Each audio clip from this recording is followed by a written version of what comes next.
વાંચજો ને પ્લીઝ. હું તો હમણાં છેલ્લા કેટલાય વખતથી વ્યાસપીઠ ઉપરથી લોકોને હાથ જોડીને સમજાવું છું કે મોબાઈલને એક બાજુ મૂકીને રોજ 1 કલાક કમસે કમ સારા પુસ્તક વાંચો.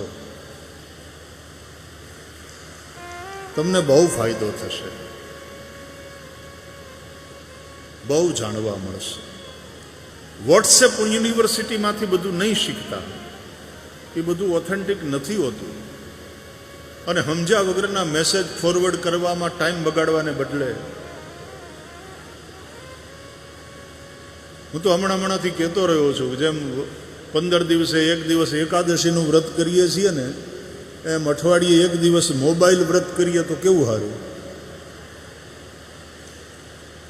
કે આજે મારે શનિવાર છે, કે આજે મારે 11 છે, એવું જેમ તમે કહો એમ આજ મારે મોબાઈલ વ્રત છે.